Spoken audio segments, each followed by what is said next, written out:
I did tell everyone else that my co-host couldn't be here because he's super sick. Oh no.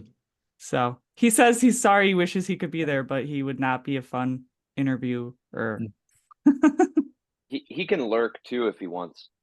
right. I could have told him you could just come on and turn the Just video off and just Yeah, not and your mute. microphone and just watch it all. Hang just out. hide, creep on us, pop in every Yeah. now and then just to Send cough, just for messages. fun. Just for funsies. Yeah, Uh, well, let's get started then. Well, thank you for sure. coming on. It was a pleasure. You guys contacted us, I believe, if I recall, about Uh-huh. coming on the podcast because Long Live the Lights was on the podcast, and you guys are homies, I guess. That's Everyone right. says homies now, so. But could you please introduce yourselves and the role you play in the band for anyone listening? Yeah, I'll start us off. My name is Luis. I sing a little bit. I play a little guitar and mainly write lyrics, and the rest of these guys kind of carry the talent. Ah, So He wanted to name the band Luis and his Buds, but we got that down. yeah, I got voted down pretty hard. Darn. I am Austin. I play bass and like holler at the mic live most of the time. That's pretty much it. I also just really play with these guys so I can get my cardio on stage. He is the most active one in the group, yes. Yeah. Well, I'm Jared. I play electric guitar. I play some keys when we need it. Jordan is our member that's missing. He's also electric guitar, so we both kind of rotate rhythm, lead. So that's fun. And I'm Mark, and I play the drums. You're And that's the it. you're the heartbeat of the band. Yeah, the Mhm. backbone. That's what I And always say. Drummers always think they're the least important thing, but I mean, you're the heartbeat of the band. We all know he's the most talented one here. Literally, 100%. literally the best at his instrument in the band by a lot. no, that goes to Jared. Uh, Jared's got the variety covered. Jared said he plays guitar and keys, but he also plays ukulele and cello and violin and like really piano and whatever. Jared just, if it's a musical instrument, he's got it down. I mean, if I was out, I'm sure Jared could play my parts. Let's just say that. I wish Awesome. I could play an instrument. I can't play anything. Hey, enjoying music is fun because there's no stress, no stress involved. It's true. It's true. I tried to play the clarinet back in elementary school, and the teacher told me I was horrible and I should never play again. Good grief. Oh, I no. know. That's Way to just bring me down. Wow. uncool. Uncool. It's like the opposite. Sometimes I feel like that makes you want to get really good and show them up. Right. I mean, I was really bad at it. But you shouldn't tell me I shouldn't play anything ever again. Yeah. Right. it's I did messed try up. to play guitar once. My dad bought me an electric guitar for Christmas once, and I tried to learn it myself, like teach myself, and I just couldn't do it. Mm. If you want to play the drums, all you got to do is buy yourself the video game Rock Band. I could It- not play Rock Band drums it- for the life of me. but here's the thing, you got to start on the easiest difficulty and work your way up, and then you'll play. That's how I learned. I could play Guitar Hero guitar, but I can't play the drums. I can't do the kick and this at the same time with That's the where drumsticks. most people get stuck, but you just got to push through and practice, and you'll I get know. it. Mark I want to do it all at the same time. Yeah. Mark's not kidding. That's how he actually learned. He's incredible. Yeah. I started playing that game and I worked my way up on the difficulties, and I got to the hardest one where you're basically playing note for note what the song is. And that Christmas I got a basic kit from my parents, and it kind of translated pretty well. And then it was just, practice on after that. But yeah, that's how I started. Oh man, you're way more talented than I am, though. I don't know. I doubt it. I'm sure you can get it. I don't know. Maybe I'll try again. I don't have my. Oh, I actually no, I can't because I got rid of my Guitar Hero. They're pretty expensive nowadays. They're hard to come by. I know. I had one and I was like, it's sitting in my storage unit for like ever. And I was like, I'm probably never gonna play this again. Little did I know, maybe I could actually learn how to play drums with it. Right. Redefining Rescue got you back into it. Come on. Oh, but now I got to find a new Guitar Hero with drums. Yeah. Yeah. So, when did Redefining Rescue form, and what is your guys' origin story? Man, that is a long I Well, want I to mean, you can say, give me the, yeah, short answer if you like. short answer. Yeah, it started, I want to say about almost 10 years ago at this point. And so it had I'd started a band with a couple of buddies, and it had taken a couple of different forms, but then um, some of those guys left. Then my buddy Jordan, who's not here today, uh, he came on, and then Mark came on, and that's kind of when the actual start of Redefining Rescue started. That's when we named our band that and started working towards our first album. And I would say, Mark, when was that? What year did you join? That was I joined in 2016. 2016. Yeah. And that's kind of when it really started to take form, and we were like, oh, this could be like an actual band. And so, and then Austin came in pretty quickly after that, and 17, yeah. 17. And then Austin's like, hey, I know this really sick guitarist slash piano slash celloist slash violinist slash drummer Yeah. uh who's going to be at our show. We should ask him to be in our band. And that's how Jared came on. So, Yep. and now we're here. Jared's just the jack of all trades. He is. Mhm. You're a musical savant, right? No, those guys. He's He's too he's humble. he's humble. One thing that is when we kind of tried to recruit Jared in, but one thing Luis didn't mention there is that we're on our way to that show that was going to be the first show that I had played with the band. And we're on our way driving to the venue, and I was like, hey, so am I in the band, or like am I just playing this show with you guys? And I'd already been rehearsing with them for like a few weeks, and like they didn't have another bassist or anybody like lined up for it or whatever. And I just asked that, and I'm driving my truck. We have all of our gear in my truck. They're all in my truck. And I'm like asking that, and they're like, I don't know. Are you? So it was kind of awkward to make that happen that way. But we ultimately they didn't kick me out. I'm still here.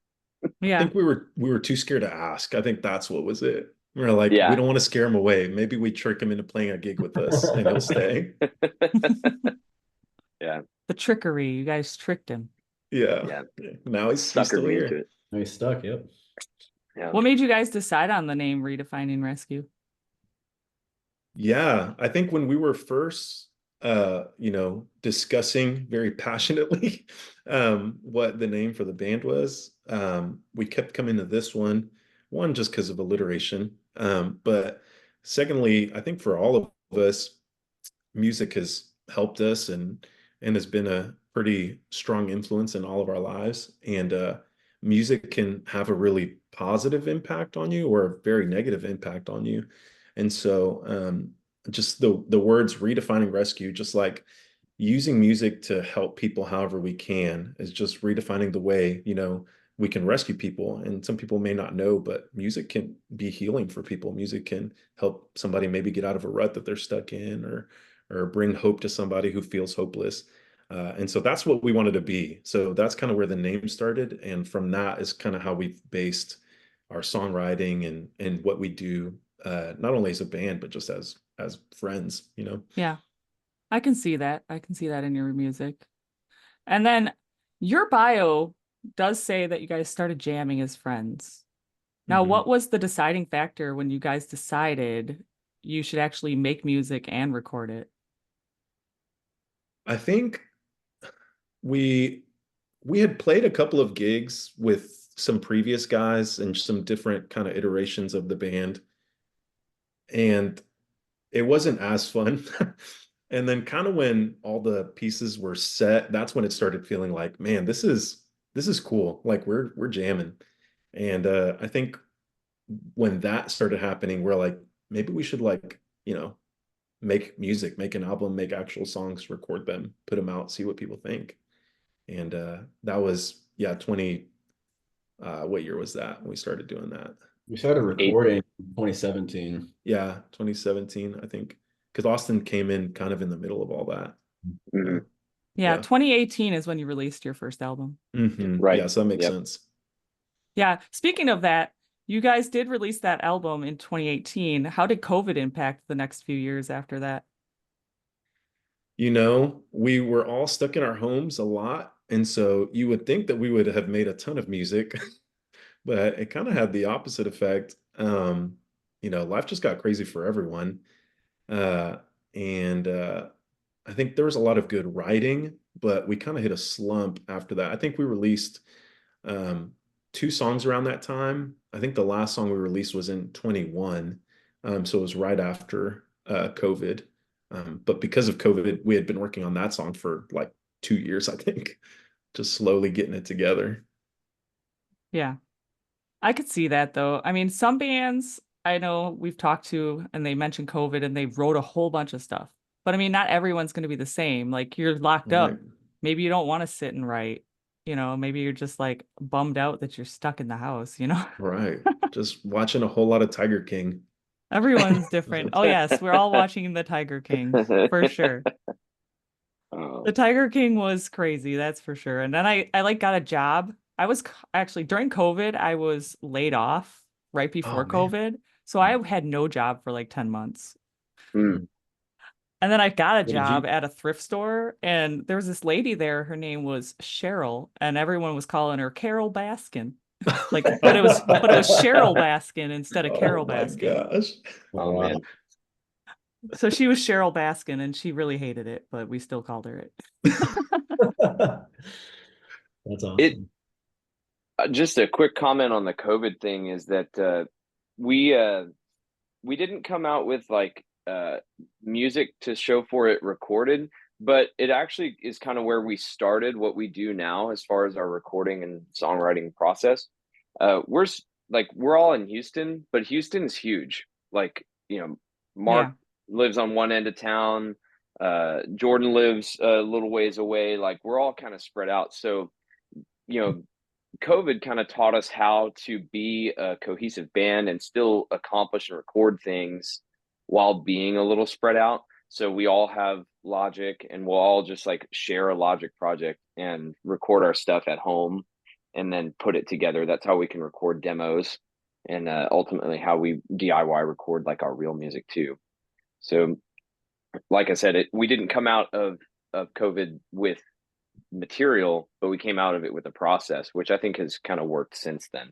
Yeah, I agree. Yeah. Definitely. Because we are, I mean, Austin and I live what, like maybe 9 minutes away from each other. Jared, Yeah, I think you live maybe like 6 minutes away from me. Mark lives like, an what'd you say, hour, Mark? Up an hour, yeah. Yeah, like an hour, probably. and Jordan lives about an hour the other direction. So Yeah. Well, majority of you live kind of close. yeah, Yeah, So that's slightly useful, right? for sure. For For sure. sure. How did you doesn't guys hurt. fare during the hurricane? You know, there are some parts of town that didn't get hit super hard. I think for like for Austin, Jared and I, our town got hit pretty hard. We live kind of northeast Houston, and we have a lot of trees here. The place that we live in is called the Livable Forest, which is kind of crazy. But we had a ton of trees fall down, and so there were some houses that, I mean, just got split in half by these, you know, huge Giant trees. giant trees. But luckily we had a branch go through our roof. I know Austin did as well. But Hmm. it was, I mean, very minor compared to some of the other damage that we saw in the Yeah. area. I Yeah. think we were all without power for a week or more. Hmm. Yeah. Yeah, Yeah, I 12 know, days because for we me. we tried to set the interview up earlier, but it was kind of hard, you know, with Mm. a hurricane. Yeah. Yep. Definitely. No internet, no electricity. Zoom interview would not have worked very well. Definitely not. And I mean, cell towers probably weren't working great either. Yeah, for sure. No, I had to get on top of my 2-story house on the roof to get signal. So Well, at least everyone made it through the hurricane, so that's what's the most important. 100%. So you guys do have a new song coming out at the end of the month on the 30th. We did get a Yes. short 25-second sneak peek that I got sent through Instagram. I Mhm. definitely like what I heard. Now, what can you tell fans about this new song, and does it have a name? Yes. Yeah. The name of the song is called Way We Feel. And man, what we can tell you about it, we love it.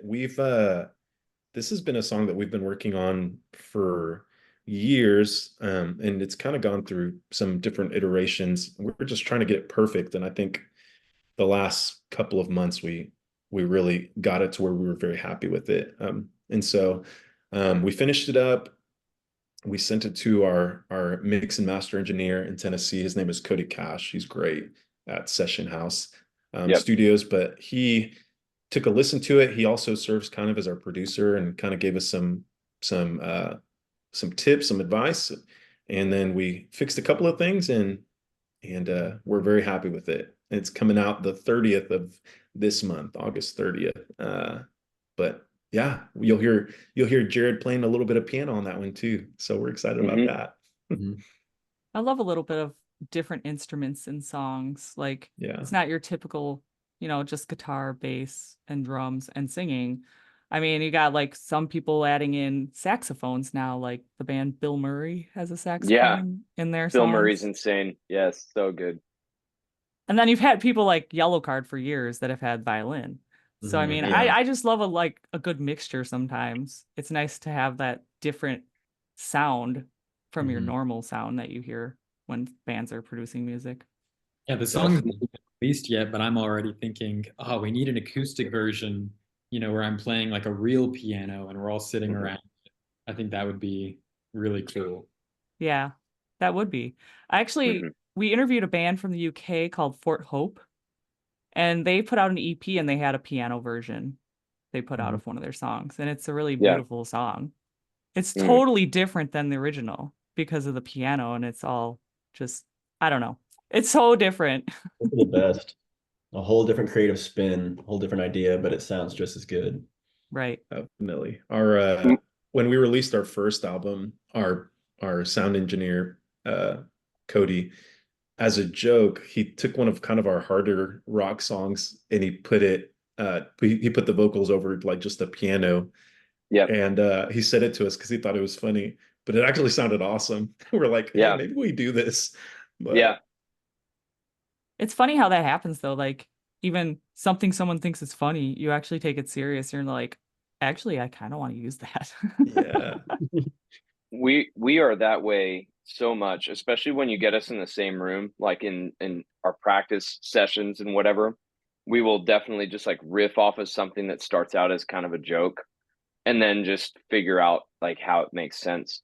And that kind of goes back to what Luis was saying about how like when did we become a band? It's just because like there's a musical chemistry, I guess is how you would say it. Just that like we've been playing together a long time, and although we have kind of diverse musical backgrounds and like tastes, we refine that down into pretty much the same thing together as a unit. It's pretty cool to see happen.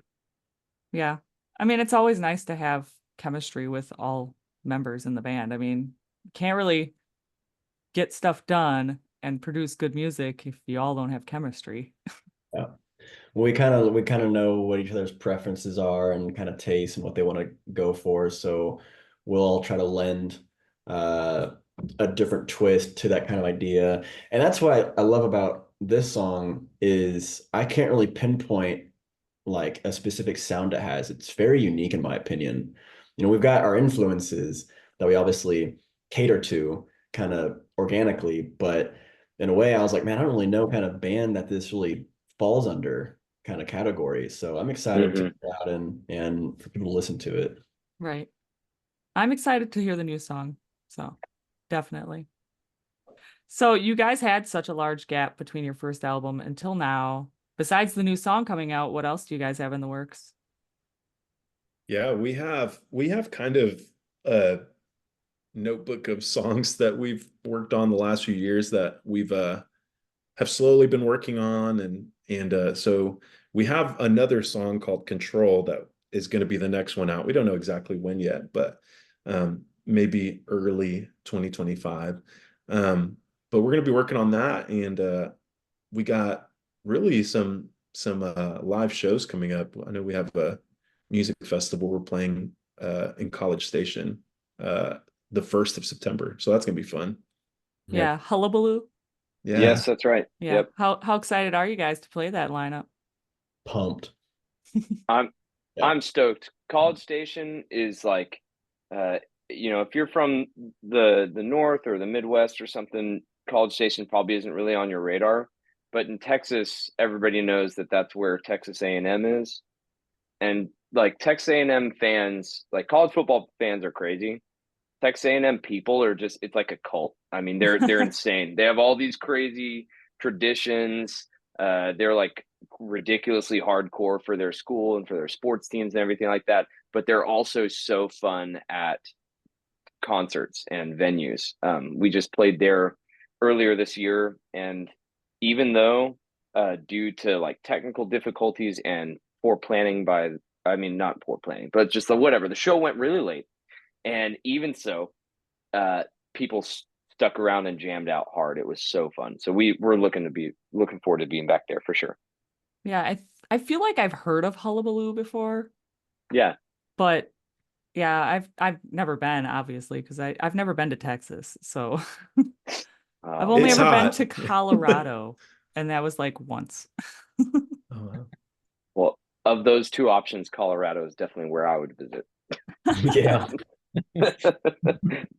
I don't know. I haven't traveled that much. I actually haven't been out west much. I've gone more east. Mm. Definitely Yeah. traveled east. Where have you guys all traveled anywhere but Texas or? Yeah. Yeah. Go ahead, Mark. I had a Oh, lot of family out west in California. So we used to visit there a lot growing up. And then, we've gone to like all of southeast on the coast, driving to Florida and kind of stopping through. And then I've been up north. I've gone to like Mount Rushmore in South Dakota. Um, but yeah, I've kind of, I guess, made the extreme points. I've gone extreme north, west, and extreme east. Mm. So I was Yeah. going to say, growing up for me, I don't think we ever left Texas. We would drive 10 hours and stay somewhere in Texas. So I don't remember how big I was, but probably like teenager is when I really started traveling outside of the state. And since then, I've gone a lot of places. I have family in New York. Did a trip to Oregon. That was beautiful. Drove all around the state. Um, I went to North Dakota. I've never been to Wisconsin. I mean, Wisconsin's great. Can we go ahead and ask if the cheese is as good as they say? I mean, I mean, we do have a lot of cheese, Like and we have cheese. cheese curds, but oh, yes, not just the fried ones though. We have curds. I yes. don't know. People love the cheese curds. hmm. There's a Mars cheese castle in southern Wisconsin. It's a must see, no doubt. I don't know. Everyone talks about it, so I've actually never been to it, Oh which is man. shocking. I know. I know. So, we're talking about traveling and places you've been. Now, if you guys could go on tour, what would your dream lineup be? Like, you could pick any bands you'd want to go on tour with. Oh wow. That's a Let's all tough pick one. one. Okay. Well, you guys know my answer. Yeah. My favorite band growing up, and still, I mean, one of my favorite bands is got to be Switchfoot. I mean, Yep. they've been a huge musical influence, and I've seen them like 8 times. And so, Mhm. and those dudes have been touring since like the 90s. And so Mhm. it's kind of crazy that they still are regularly touring. But it would be, yeah, it'd be a dream to tour with them one day. Yeah. Who's Jared, who going is it for you? next? All Man, right. it's a tough question. What are you thinking, Austin? I was just gonna say, if anybody else doesn't want to go, I'm gonna go I'm gonna go a newer school one, and this is not a guy who's huge, but one that I think we could actually make happen. So, John Lewis, I know you're out there. Let's tour, dude. He's a new guy out of Tennessee. Put out an incredible album over really during COVID, and that I know that it shut down his plans to tour right then. But he's put out some stuff since then, and it's just great. I mean, you think about basically like stylistically, it's like if Paramore had a male singer. Uh, it's great. He's a very thoughtful lyricist, cool guitar parts, and yeah, I think that we should tour together. So, John, that's for you. I'll have to check No, him out. I've never heard of him. Yep. a few shows ago we played with Hold Fast, and I would enjoy playing with them again. I feel like they're gonna be growing more and more. Mhm. Definitely. Yes, definitely. Hold Fast was sick. They were Super cool guys, also. cool music. I All think for right, Mark. me, a dream lineup. Uh, my wife and I both love 21 Pilots. We Mhm. love them, and so that'd be cool. Not really the same kind of music, but it'd be dope. Style wise, probably Anberlin would be Yeah, Mm. a fun band to tour with. I mean, those guys they're great. Obviously, they're insane musically, but uh, they've been a huge influence for me throughout the years, and they sound awesome. hmm. Do you listen to their new album, Mark? Oh, look at that I have shirt. my Amberlin shirt on, actually. Oh Hey, yes, come come on. on. Did you just say that because you saw her shirt? Nah, I don't think he saw it because it's hiding down here unless I Yeah. No, I move didn't up. see it. Yep, nope. That's good. That's nice. This is old too. I've had this forever. It's an old Yeah, school shirt. I Yeah, saw them. actually talking of Amberlin, how do you feel about Maddie Mullins being the touring singer? It's interesting.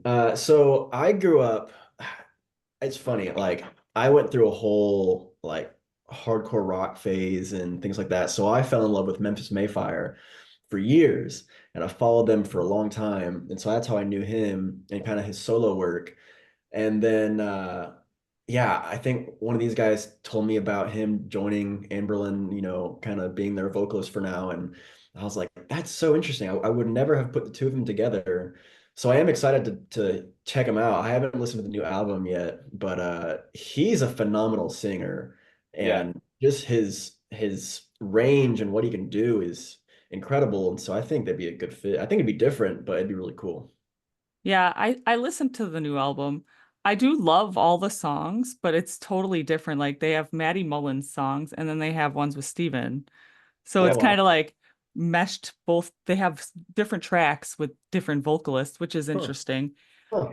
But I mean, I almost kind of like the Maddie Mullins songs better. Okay. It Yeah. it is some of both. I listened through the album the other day, and you're right that it's different. It's like they've gone a harder direction, it feels like. But it feels really appropriate, obviously, with Maddie singing. Right. But the thing that's crazy is that whenever they do their like original, their older songs, but it's Maddie singing them, I think he does a great job with it. Like, listen, better him than me trying to sing those original songs, dude. Those are some challenging vocal songs. So if there's Yeah. anybody to do it, it's him. Yeah. I wanted to see them. They were actually playing Summerfest with Hawthorne Heights back in end of June, I think it was, but I was freaking sick and I couldn't go and I was so disappointed because I was really curious to see how the live show was with Maddie. And I was like, Well, darn.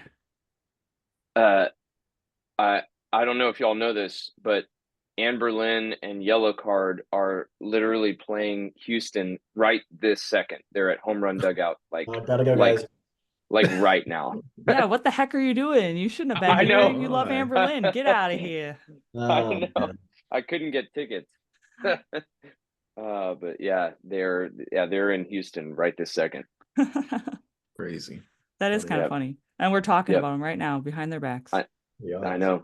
Their ears are probably burning. So, talking more about your music, I did find it it's somewhat unusual for bands to have songs that are over like 4 minutes, 4.5 minutes, but you guys have quite a few. Now, did you guys intend for that to happen, or did it just happen? Like, were you planning on having them that long, or just it just happened? Yeah, definitely on the album, that's the case for sure. We did not mean for that to happen. I think when we were recording, we were just vibing and we were vibing too long. Yeah. And Cody, who's our sound engineer slash producer, he for sure gave us a warning, but man, we were young kids back then. I don't know. We were like, no, it'll be fine. Yeah. But he was right. I think some of Yeah. those are a smidge too Yeah, I long. mean, I listened to the songs and I'm like, how long is this song? And then I Yeah. was like, the That's next one, I was like, man, this one's just about as long.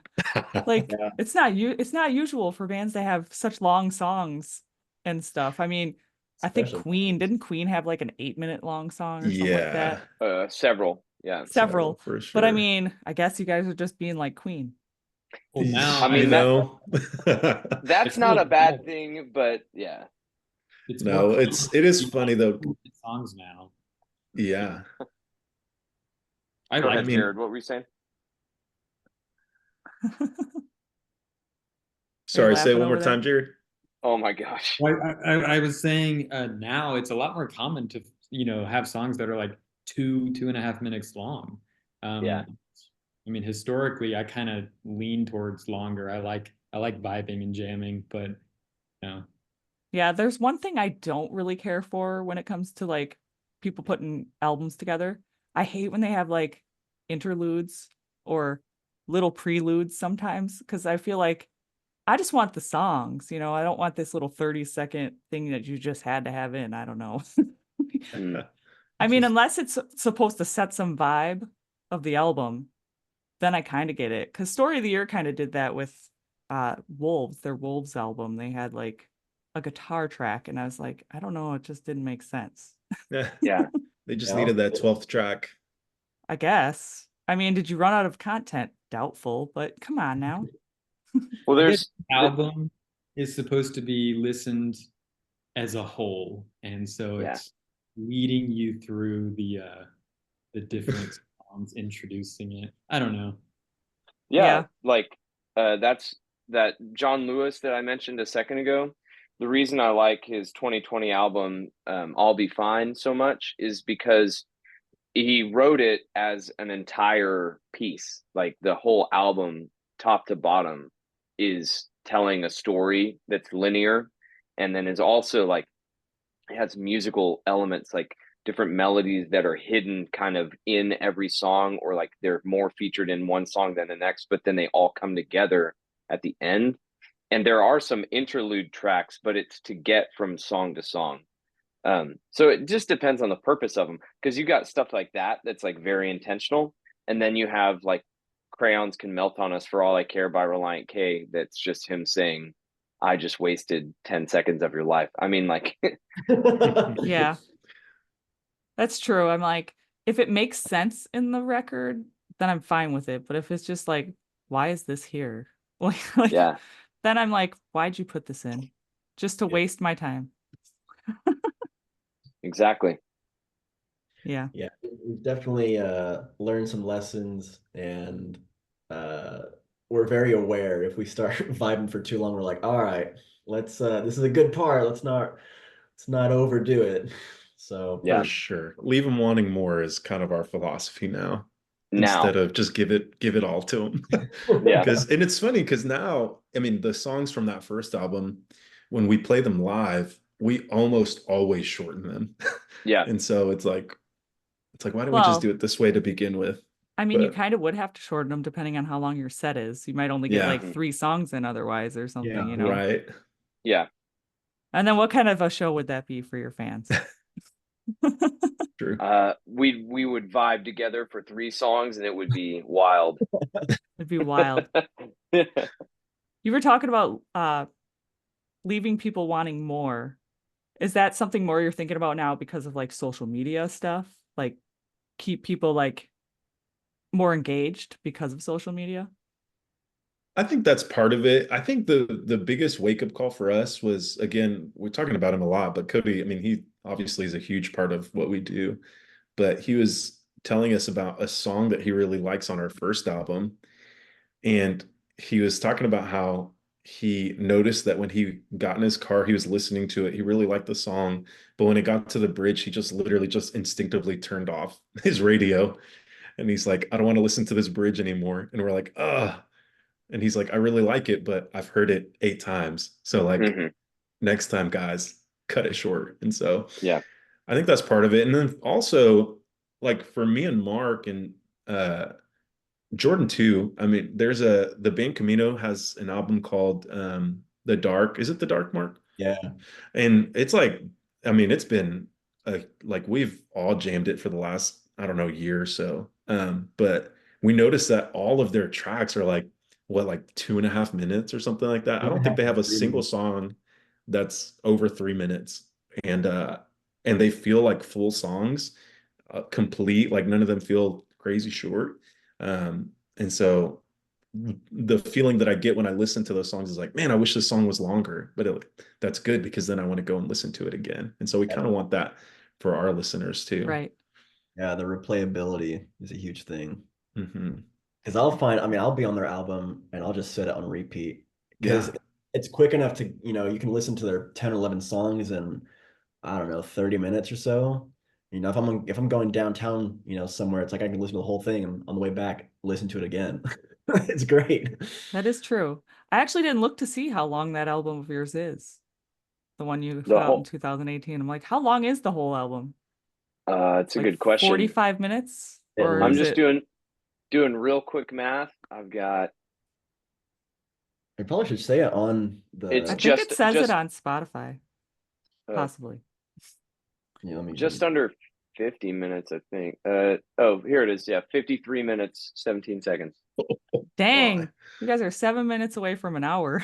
seriously, yeah. goodness. But again, uh, songwriting process was not refined at the time. Right. Uh, we were young and uh, needed to know that too much of a good thing can stop being a good thing. Yeah. Well, I mean, you live, you learn. Yeah, and you'll notice that on the singles since then, My Heart's 3.5. How is 3 minutes even, basically. She's So Sick is 4 minutes, but that's like a ballad, so it needed the I feel time to like four breathe. minutes is okay though. It's when you start Hmm. getting into like the 4.5 and to the 6 minutes that it's like, oh, this is so long. Still going. It's still Yeah, oh going. yeah. We have a handful of those. Yeah. But you like you guys said, you've learned. It's a learning curve. Hmm. Definitely. So some of mine and Chris's favorite songs were How, My Heart, Wasting Time, When the Sun Goes Down, and Drown. Do you guys have any personal favorites of the music you've created so far? Uh, How definitely is one of my personal favorites that we've written. Um, and I would say playing live, I mean, one that we almost always play is Burn. The crowd normally loves that song. Yeah. And so those probably are my top two if I had to choose top two. I mean, it's like picking your favorite kids, you know. Uh, I love I mean, just to keep everybody interested, pretty much my favorite song that we play live is Way We Feel, and it's gonna be good. Y'all are really gonna like it. Way We Feel is gonna be special. Wasting Time though is another one that's a favorite of mine. It's simple, powerful, it's well written. Luis crushed it on all of that, and yeah, that one hits well with the audience as well. I think for me, from the original album, uh, In the Dark Was Me is super powerful, and Hmm. that's a great song to listen to. Um, Upbeat wise, be Drown. Yeah.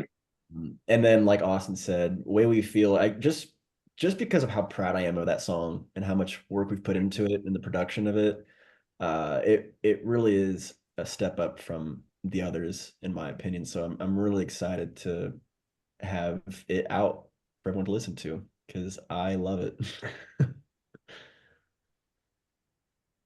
I came in, I was the last member to join the band. I'm trying to remember what all songs we've been writing since I've been involved.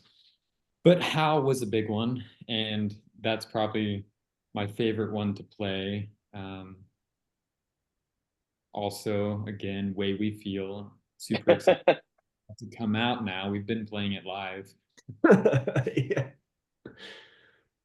Well, see, now I'm really excited to hear this new song because you guys, three of you have mentioned it. Yeah. It's I think you'll like it. Yeah. I'm sure I will. It takes a lot for me to not like something, so. Mm. The goal is for you to replay it. You like it enough. Yeah, So that's right. True. I don't know. We'll find out. Hashtag tell your friends. yeah, add it to your Yeah. playlist. Oh, for sure. I mean, we'll share it. We'll share about the Yeah. song. We usually share. So Yeah. I definitely heard a bit of the Switchfoot influence. Do you got who else has been influenced? Who else has influenced you throughout your musical journey? And I think a couple of names that come to mind, definitely Kings of Leon. I know a lot of us in the band like Kings of Leon. Mhm. And then, I mean, these other guys can chime in, but I talked about Amberlin. I know Amberlin's been an influence, and I don't know, you guys share. I've talked. Yeah, I'd say it's definitely evolved over the years. Like I said, I went through like a harder phase, and so drummers from the band Red and Thousand Foot Crutch and Breaking Benjamin, Anberlin, like I was, neck deep into all those kind of grooves and fills, and so those are pretty present in Less Than Perfect, our first album. As I've gotten older and kind of have mellowed out a little bit, again, like 21 Pilots, I just love how, I mean, Josh can rock on their harder songs, but he can just keep a simple pocket groove. And their more soft songs are just, I could listen to them over and over again. So I just kind of, I'm evolving as a drummer and as a listener, and that's really cool to kind of put into place in these newer songs to be more easy listening to as well. Yeah. For me as a player, like we've already said it, but Switchfoot's influence can't be understated, especially for me playing bass. Because I actually started out, I mean, I'm still maybe primarily a drummer. Mark's just better than me. And so I like Switchfoot was an influence, Reliant K was an early influence for me. Um, but playing bass, Tim Foreman really kind of brought in the idea of bringing melody in bass, like not just playing the root notes, like having interesting bass lines that don't just stick out in your face. Because there's a difference between Tim Foreman and somebody like Flea. Like Red Hot Chili Peppers music is about the bass. Like Flea's incredible and it's about him. But then Tim like is just kind of sitting in the background, but if you focus on what he's doing, it's really cool. So yeah. Well, for me, my influences have been all over the place. I really do think I listen to a very wide variety, just depending on what mood I'm in. Um, but sound wise, for Redefining Rescue, I would say, just as they said, Switchfoot and Kings of Leon, I listened to a lot of Kings of Leon, learning all of their parts because I was always thinking that all of their parts complement each other so well, and each part individually is very interesting. And Mm-hmm. I didn't experience that with a lot of other bands at that time. That was kind of the first one where I'm like, wow, I want to have music where every instrument has an interesting part. Mm-hmm. So I think we try to strive for that. Yeah. Well, I mean, I definitely hear the Switchfoot, so you for sure have that down as an influence. I never really got huge into Kings of Leon. I know songs, but I never hugely got into them. They have their kind of main songs that everyone knows, which are good. Like they're obviously, Billboard hits for a reason.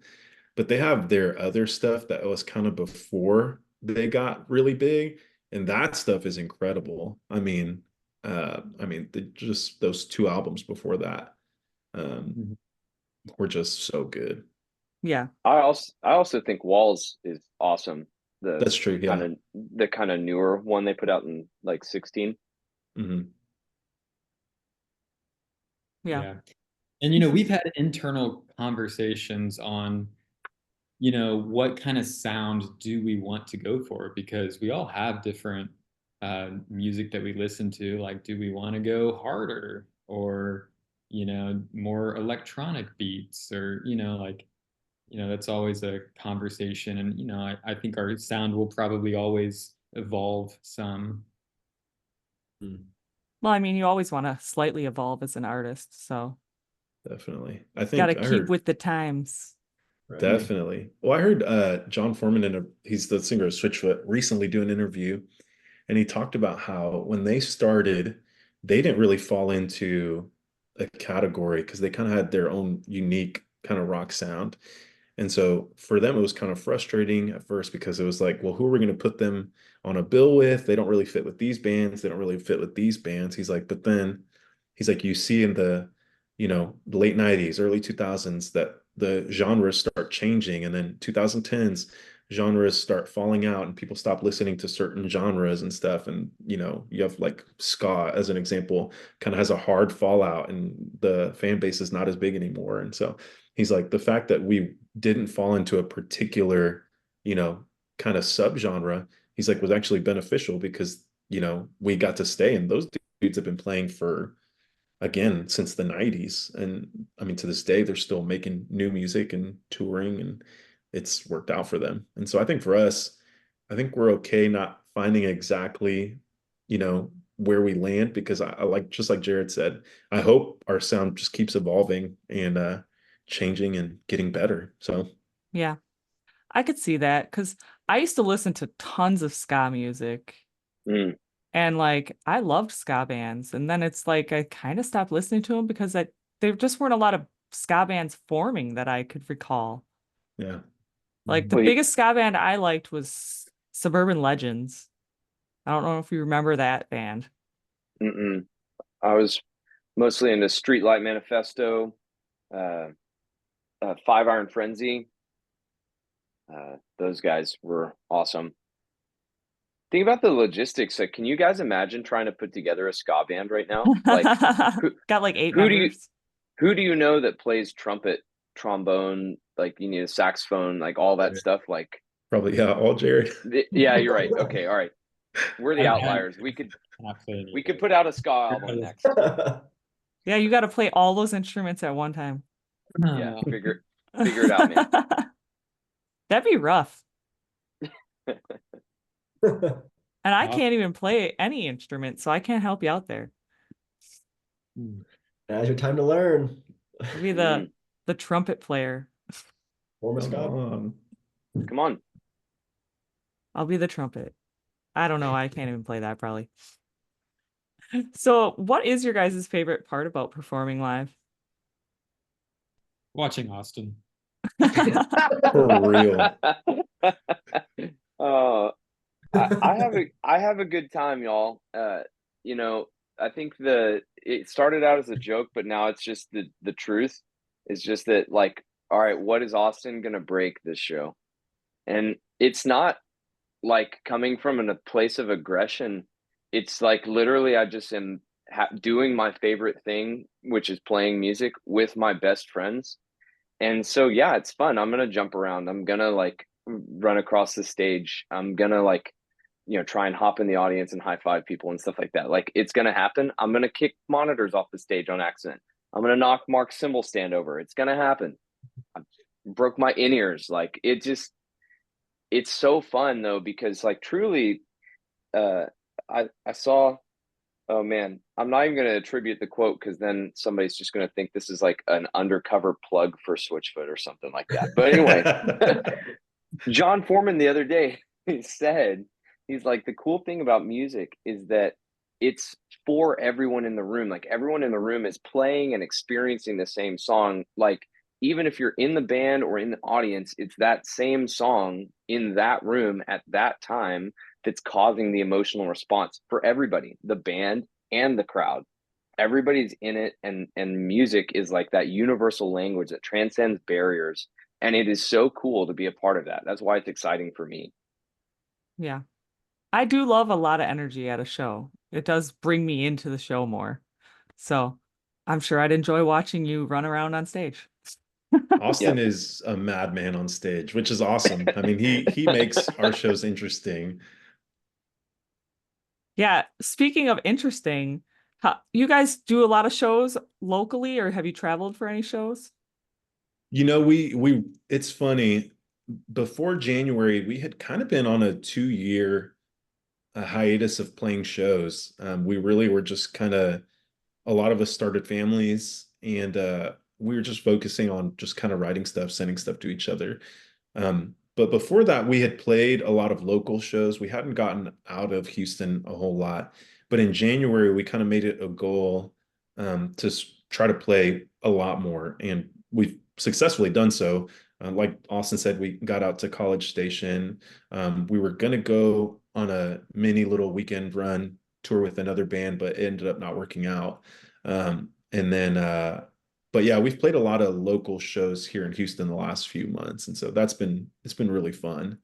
Houston is an interesting music scene, just because it's so diverse, and even the venues are just so different from each other.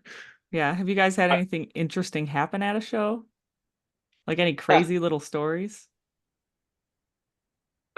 There was a band that we played with recently that surprised us by they left stage and came back in hot dog costumes, and we loved that. It was hilarious. It was a little unexpected. Um, and that's just one of the things. Like those guys were crazy. Their music was very different than ours, and you love to see somebody put on a good show. But when Luis says that the scene is diverse, it's diverse. It's tough to get on a bill with all like bands like us. Like our genre is like what alternative rock or like pop rock, whatever you want to call it. But you're probably going to be on a bill with a metal band and then maybe a hip hop guy or something like that. Like it's going to be something of everything. I think that show with the hot dog guys, there was a country opener, then there was like pop rock, us pop rock, metal, another metal band, and then like a solo R&B. pop singer. Yeah. It was all over the place. I mean, that makes for an interesting show, that's for sure. Keeps people Definitely. engaged, no doubt. Yeah, the Houston scene, I mean, and this is just probably most of Texas besides Austin. The Houston scene is very like heavy. The I guess the Texas music scene. You have a lot of screamo kind of harder rock bands, which I mean is fun. It's a fun show to go to. But like Austin said, it's hard to get on a ticket. I mean, it's rarely happened where we've been playing with bands that kind of sound like us, Mm-hmm. which is interesting Yep. I mean, it happens. I mean, every scene is different for in every sure. single state. I mean, I don't even honestly, I don't really know what the scene is like in Wisconsin because I really haven't been out to much local stuff in a while. Plus, I work all the time. Yep. It's like life. I don't have time to go to a show randomly in the middle of the week, you know? Hey, Going to the all of us park too. next week, you know, one that we're not playing like in a long time. You guys got any shows you're planning on going to attend coming up? We Obviously not Amber Lynn tonight. We the ship has sailed on that. Let's see. I've got Breaking Benjamin tickets in October. And then Jared, when is Thrice coming to town? I need to write the date down. I don't remember, but yeah, Yeah. I saw them last time they came in, and that was a great show. Yeah. I'm seeing Sierra Farrell next week. I don't know if any of y'all know who that is. I Um, have not heard of yeah, Me her. neither. but she's very good. See, I like to know these things because I like to hear about bands or artists that I've never heard of because then I like to look them She's up. really, really good, but she's like folk Americana, you know. Yeah, we had a artist on. Well, he's a YouTuber and now he also is bringing back his music and he's kind of more folky. He's called Sam Tabor. I don't know if you've ever Mm. seen him on the internet, but yeah, he used to do like funny videos and stuff, and he's got a lot of YouTube followers for sure. Nice. But he came on the podcast to talk about his music and stuff, but he's more folky. So I mean, I do love some folk sometimes. I mean, I like a little variety for sure. You should look her up. I will. Sierra's got 2.4 million monthly listeners, so she's doing all right for herself in that regard. Definitely. I'd say so. I don't know though, Yeah. like Simple Plan has like 6.8 million Instagram followers. Wow. That's insane. Isn't that They're insane? so good.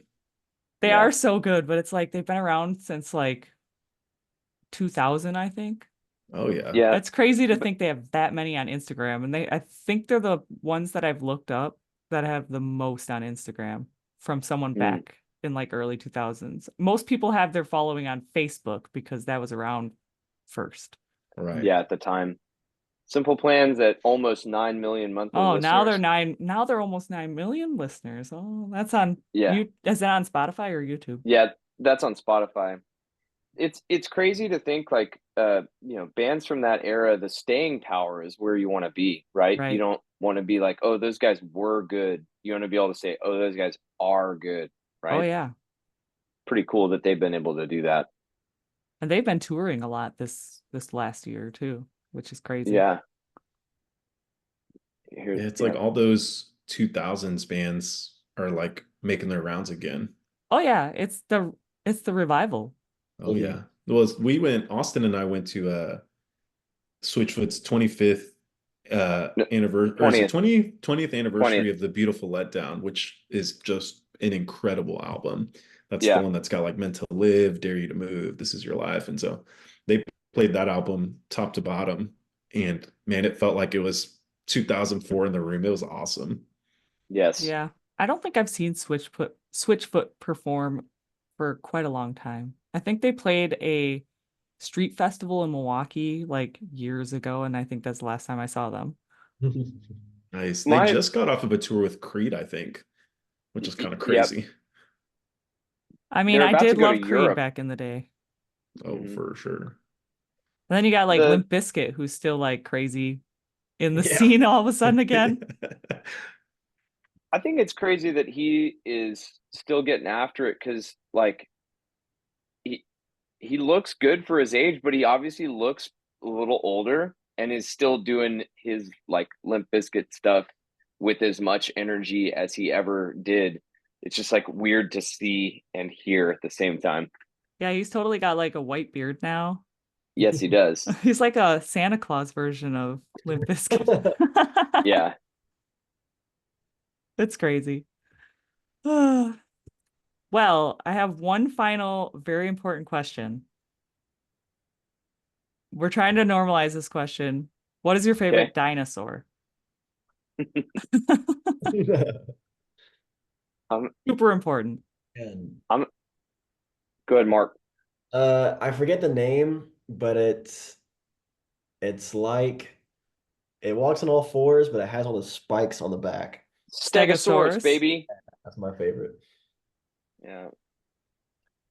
I'm gonna go with the plesiosaur.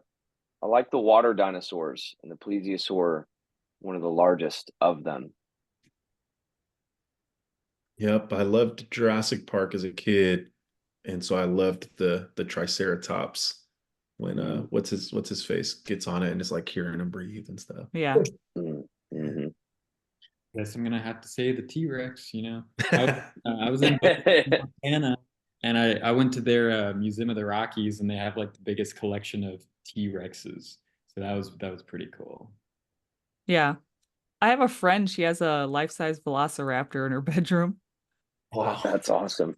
A good friend of mine from high school is a real life paleontologist now. Like I didn't know that people actually grew up to do that as their job, but that is literally what she does is looks for dinosaur bones and stuff like that. She's like famous. She found some new kind of dinosaur or something like that. It's insane.